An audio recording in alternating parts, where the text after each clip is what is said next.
everyone. Welcome to Cape the Cross Apologetics. I am Patrick. And I'm Tony. And we're just at the very start of our book, Scientism and Secularism, Learning to Respond to Dangerous Ideology by J.P. Moreland. And we've so far have just done the foreword and the introduction. We've kind of at least I have disagreed a little bit with the foreword, but I can't put that on the author. And we've also learned a little bit about J.P. Moreland, we're both a big fan of. And so this book is a relatively newer book from him, where he discusses what he believes is a big danger in the world today. And this idea of a lot of people embracing, either knowingly or unknowingly, the idea of scientism. And so he made the point of talking about how much he appreciates science, how much science has been a part of his life. And it's not just to pit faith against science here, but it's to pit scientism against other means by which we can know things. And it's not only the hard sciences that give us that knowledge. And so chapter 1 is going to start a much more closer look at what scientism is, and also some real world examples that he brings up to show kind of how pervasive in society it is. And so those are interesting to check out. Of course, if you need to find the book, it's on all the kind of major platforms, including Logos. And if you need a quick link, they're all in the description below the video or in the show notes for the podcast. So you can always go to caveofthecross.com as well and check out the list of episodes. By the time chapter 1 is out, I usually have the book referenced on the main page there. So you can just click on that and check out all the episodes within the book as well. All right. Well, he titles this one The Scientific Air We Breathe for chapter 1. And he goes on to say that he was in the middle of a 9-day stay in a hospital following the removal of a cancerous tumor. Wow. Yeah. My goodness. Yes. As Moreland chatted with a nurse, she asked him what he did for a living, and he told her that he was a philosophy professor. Where did you go to school, she asked, and working backwards, he explained. And if you want to check out kind of his journey, check out the introduction that we did last week. Yeah, so basically, just real quickly, he started out in science, right? Extremely passionate about science. He studied it when he was younger, and then also in high school, and then finally in college, he majored in it. He was a chemistry whiz. When he was in high school, won a couple prizes, that sort of thing. So he was really into science. And then there was a major change in his life, conversion to Christianity, and he changed his focus from science, chemistry and so forth, physics, into theology and philosophy, right? So here's this idea here that he explains to this lady. So a puzzled look came over this nurse's face, and she mused out loud that he had taken two very unrelated, divergent paths. But before she could explain, he asked if this is what she meant by it. I started off in science, which deals with reality, hard facts, and conclusions that could be proven to be true. But theology and philosophy were fields in which there were only private opinions and personal feelings. There was no one right or wrong. So he says that looking surprised as though that he had been reading her mind, acknowledged that his understanding was exactly what she had in mind. And the nurse, he says, was expressing a view called scientism. So, this lady was surprised. He started out with science, right? And looking at things that were true, right? And provable and that sort of thing. And then he moved to the soft area of theology and philosophy where everything's up in the air. It's private, subjective opinions and personal feelings, and you really couldn't tell what was right or wrong, or at least not have a good idea about what is right or wrong. And she was surprised because, wow, he took a drastic change. And, she, as a nurse, who's probably studied science, right? He says that her view with regard to science, he suggests, was a view of scientism. And so he next kind of gives us now a definition of what he's talking about. What in the world is scientism? So we've been talking about it both the last episode and now. We started with it in this episode, right? And by the way, the interesting thing is it's the air we breathe. That's kind of the point that he's making here in this particular chapter, right? And so what is it? What is it? Well, he says roughly, scientism is the view that the hard sciences like chemistry, biology, physics, astronomy, and so forth provide the only genuine knowledge of reality. So the only thing that we can know about reality, we find through the hard sciences. So if you can't know it, basically, through chemistry, biology, physics, and astronomy, it can't be known, right? So it's the only way to have knowledge. He says, at the very least, the scientific knowledge is vastly superior So even if you don't say it's the, end all and be all with regard to knowledge, he says at the very least, this scientific knowledge is vastly superior to what we can know from any other discipline. And so ethics and religion may be acceptable, but only if they are understood to be inherently subjective and regarded as private matters of opinion. So yeah, you can have your ethics and your religion, but you need to realize that you can't get solid knowledge from them. They're about what what your opinions are, your private opinions, and that sort of thing. Right. Right. So the hard sciences are the steak of the meal, and the ethics, if they do anything, might be the salt or the A1 sauce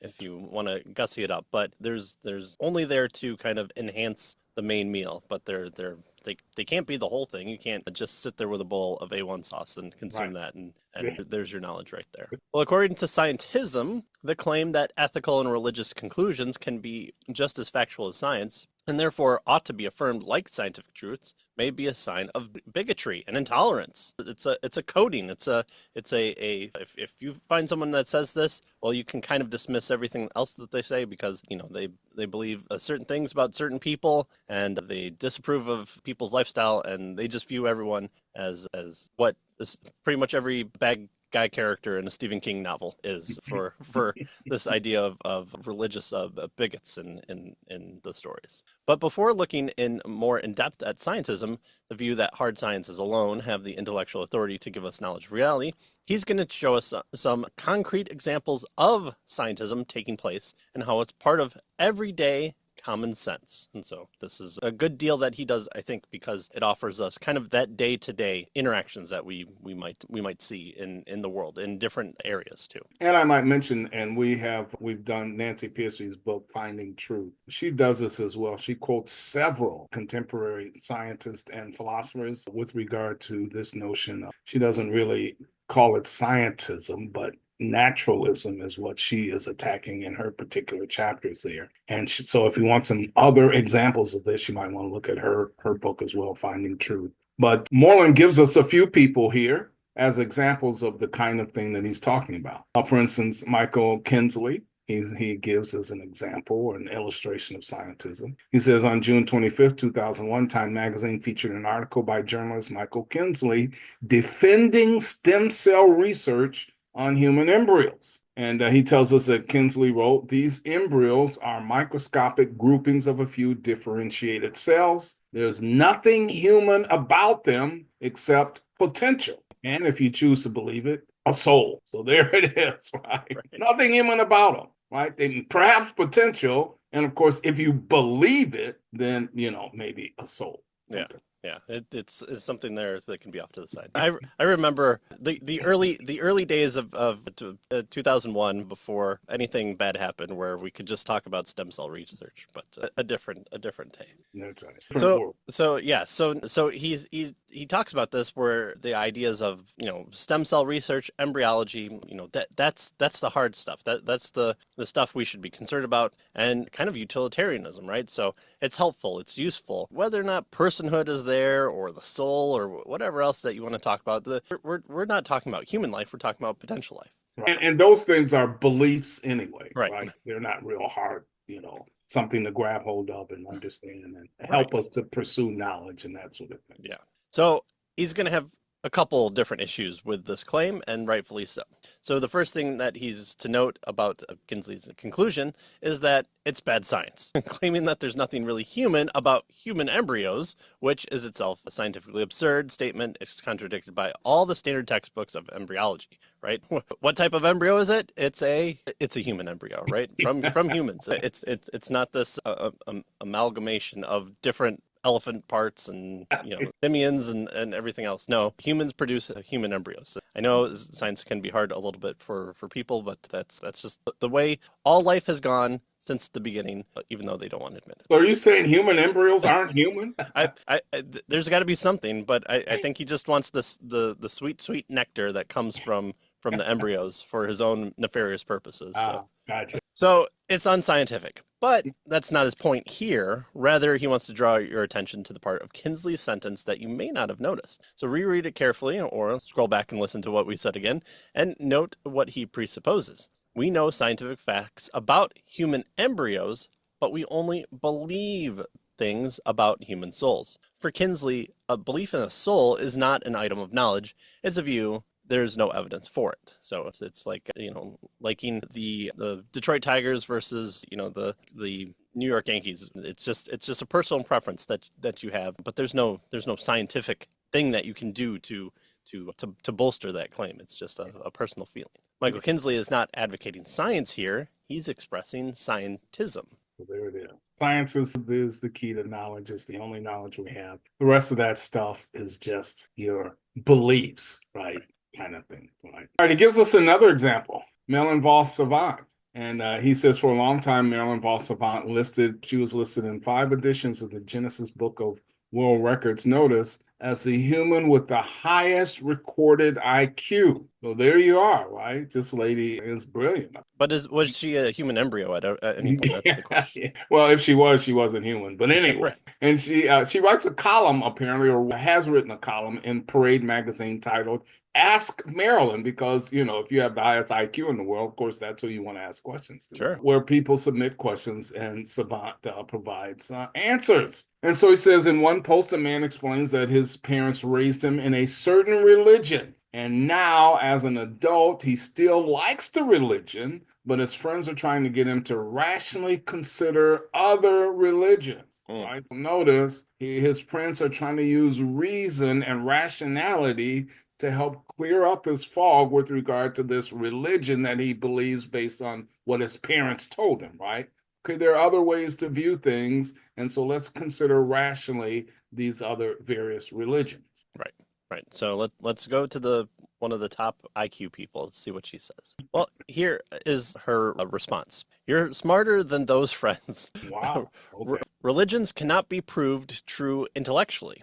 They come from the heart. And your parents, not the mind. In my opinion, you have behaved wisely by not listening to your friends' so-called arguments. So there it is. Wow. Right? So they come from the heart, not the mind. Right. Wow. Okay. Also, it doesn't sound very scientific there either. Yeah. And you can't prove them intellectually. Right. Yeah. So you should listen to your parents, not your friends, because they're closer to your heart, I guess, is her idea. Well, Marilyn Vos Savant has no problem with this man holding to his parents' religious beliefs, but she's critical of his friends for trying to reason with him or to persuade him that other religious beliefs are more compelling or truthful or best accord with the evidence. Right. Because if it's just from your heart and it's what your parents taught you, evidence doesn't matter. Right. It's just, it's how you feel about things. Right. And so Moreland tells us from reading her other columns over the years that, he's assured that she would not say that science comes from the heart and not the mind, or that it comes from what your parents told you, right? Maybe what scientists told you. But scientific claims can be proved true. And so in her worldview, religious claims cannot, right? Scientific claims can be proven true. They're not like religious claims that can't be proven true. There's no evidence or anything like that. They're just a matter of the heart and of what you feel about what your parents taught you and that sort of thing. They're, based on, belief and that kind of stuff. And so she says this claim that makes this distinction is not science, but scientism. All right. And so he's, again, giving us some examples of what he's trying to get at here. Right. All right. And another example that he gives is scientism in school. Scientism is found not only among those writing columns in popular magazines, it's also the required dogma in our schools, where it directly challenges Christianity's claim to be a knowledge tradition. For example, consider the science framework issued by the state of California in 1989, designed to guide its public school science curricula. So again, we're kind of cheating by picking on California, but, we should have at least known better in 1989. And we should say that Moreland lives in California. That's so it's okay for him to pick on. Exactly. We're just the readers here. The document offered teachers advice about how to address students who expressed reservations about the theory of biological macroevolution. Those crazy Christians not wanting to believe in the science at the time of everything that's we know is true. Right. And so he says the statement's significant comes not so much from its promoting evolution over creation as from the picture of knowledge that it presupposes. So that's what he wants to point out with regard to this particular statement. He says, knowledge about reality comes, notice, according to the statement, solely from science, and empirical knowledge claims derived from the hard sciences are the only claims that deserve the backing of public institutions. Anything else is out, right? Right. If it's not scientific, based on science, then it shouldn't be in the public institutions, Right. which would include in schools and that sort of thing. And again, this is a claim made by the curriculum for the science curriculum, but itself is not scientifically known. It's not knowledgeable through the It's not a scientific. claim of science, Yeah, by the right. way, right? It's really a philosophical position that they're taking, Exactly. Yeah. which is the point that he's going to eventually get at, right? So it says this kind of reasoning seems to imply that religious and philosophical claims are simply matters of private feeling, which by extension means ignoring claims at the core of ethics, political theory, and religion. They have to be out because they're not science, right? Or scientific, right? He says, framing religious beliefs as mere underground opinion, the state of California is requiring that all students abide by the dictates, not merely of science, but you guessed it, scientism, right? And so again, this is an example of scientism, he tells us. Right. So is it any wonder that we've kind of taken the political route of schools when they have this type of more in your face kind of political motivation or scientism that's occurring, where the philosophy is being undergirded by certain assumptions that are being brought into the conversation without your knowledge. So it's interesting. All right, well, scientism defined here, it says we have to look briefly at some popular level expressions or presuppositions of scientism, but let's hear from the actual scholars who propose a definition. Well, according to philosopher of science Tom Sorel, scientism is the belief that science, especially the natural sciences, is the most valuable part of human learning because it's the most authoritative or serious or beneficial. So it's authoritative, it's serious, and it's beneficial. And And with therefore, it's the most valuable part right, of human learning. right, this utilitarian approach of science here. Well, other beliefs related to this one may also be regarded as scientific, e.g., the belief that science is the only valuable part of human learning. So you can believe that, but nothing else. Right. And so he says, Sorel notes that what is crucial to scientism is not the identification of something as scientific or unscientific, but the thought that the scientific is much more valuable than the non-scientific, or the thought that the non-scientific is of negligible value, right? So in other words, when you have compelling knowledge claims, or at least competing knowledge claims from different sources, theology, ethics, philosophy, whatever, the scientific will always trump the non-scientific. Right, right, exactly. So in scientism, therefore, science is the very paradigm of truth and rationality. If you look carefully at both of quotations, you may discern two forms of scientism, both strong and weak. Strong scientism implies that something is true, rationally justified, or known if and only if it is a scientific claim that has been successfully tested, that is being used according to appropriate scientific methodology. There's are no truths that can be known apart from appropriately certified scientific claims. That's the hard scientific approach. Right. So that's he calls this weak or strong scientism. Right, Right. right. You can know nothing, have no real knowledge outside of scientific claims. The knowledge isn't based on scientific methodology. It's not knowledge, right? That's the idea here. Right. Only scientific claims bring knowledge. So that's strong scientism. Right. What about weak scientism?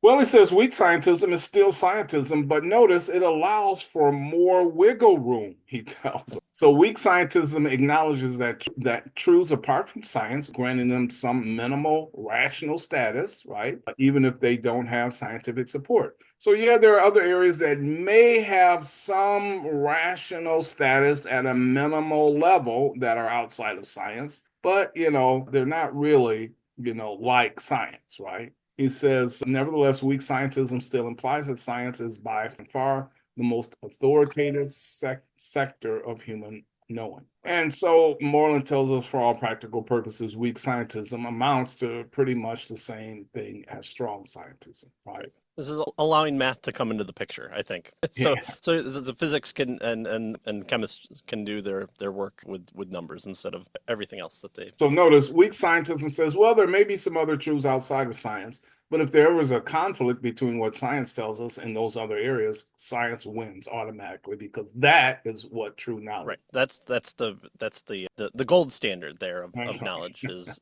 if you can hold it. Right. All right. Well, he finishes up this chapter by talking about as the ideas that constitute scientism have become more pervasive in our culture, the Western world have turned increasingly secular, and the power of centers of culture, the universities, the media, the entertainment industry, the Supreme Court even have come increasingly to regard religion as a private superstition. Again, coming from the Western tradition, this is pox on our Western heritage here. This was not the only way that knowledge abounded and abounded well. Well, it is no surprise then that when our children go to college, more and more of them are giving up on Christianity. So he says that in our next chapter, we'll look at greater depth at the impact of scientism on the culture and the church. So he wants to really hit home of how important this is. This isn't just something to wait to talk about, and while dropping your child off at the dorm room and saying, brush your teeth, take a shower every once in a while. It's okay not to wear pajamas on your way to class every day. Oh, and also be careful of scientism because it might make you upend your Christianity. No, he's wanting to talk about this in a greater impact on the culture as a whole, and this idea of kind of the Western world coming to embrace this idea of scientism really has a detriment to our life, our knowledge, how we know things, how we interact with people, and it really undermined kind of the Western thought tradition there too. All right, well, that's the end of this episode and this chapter. Again, caveofthecross.com. You can check out all the past books that we've done, including this one. By the time chapter 1 goes up, it's usually up on the website. And you can also check us out on YouTube and Rumble and Odyssey and Spotify and pretty much anywhere that you get your podcasts. So thanks for joining us, and we'll see you next time. See you next time.